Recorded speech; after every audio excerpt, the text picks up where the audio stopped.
Morning everyone! So what's a line boil?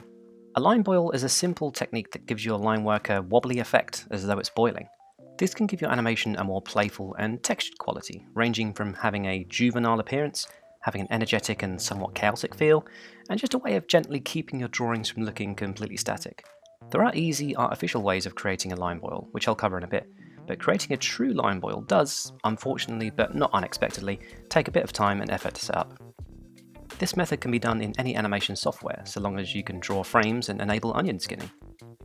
The main way I create a boil is to draw your first frame of animation, then draw your second frame, but gently offset all the lines somewhat, pushing corners and joints off slightly, deliberately missing lines and things like this. And then I make a third frame, using my onion skin to see my previous frames, to basically in between those two discrepancies.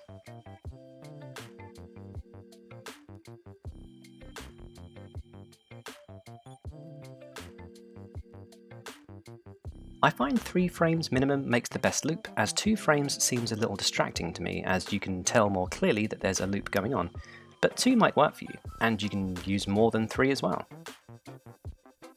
Then it's a matter of repeating this small loop as long as you need, and doing that for each subsequent drawing hold. The more you push the discrepancy in the lines, the more chaotic the appearance will be, so it's a matter of tweaking this to your liking.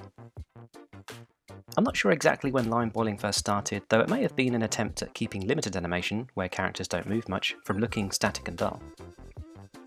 Okay, so that's a long way. What's the quicker, easier way? This is a bit more advanced, so I'll assume you have access to compositing software like After Effects and similar programs. With an adjustment layer set above your animation, you can apply a turbulent displace effect, which applies fractal noise distortion to your image. This is usually a static effect, but we can apply what's called an expression, which is basically a small script, to one of the settings so it continually changes the appearance of the distortion. Before you do that, change both the amount and size down to 10, and we can change these later. To enable an expression on a setting, press Alt or Option as you click the stopwatch icon, and in this particular case, we want to enable an expression on Random Seed, which is underneath Evolution Options. This should immediately present you with the script in your layer on your timeline. You can delete this and simply type time times 8. What this means is that every 8 frames, the settings for Random Seed, which itself is a random frame generator, will change.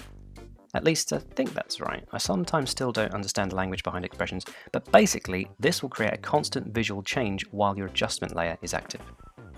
To change the look of the line boil, just change the amount and size values. Amount is how strong the turbulence is, and size is how large the pattern of distortion is, so have a play around with these settings. I tend to use somewhere between 10 to 15 for both these settings, but see what works best for you. Also, feel free to change 8 to something either faster or slower, depending on your taste. I often find a slower frame rate has a nice stylized look, but something faster might be what you're looking for. And remember to have fun. It's easy to get caught up in the do's and don'ts of animation, adhering to all these rules and principles, but what looks good depends on what's trendy, and trends change, so as long as it looks good to you, that's the best starting point. And then you progress and evolve and improve from there. Best way to learn is by making mistakes. Not like by drinking boiling water or crossing the road without looking or anything. Creative mistakes is what I mean. Anyway, catch you next time. See you later.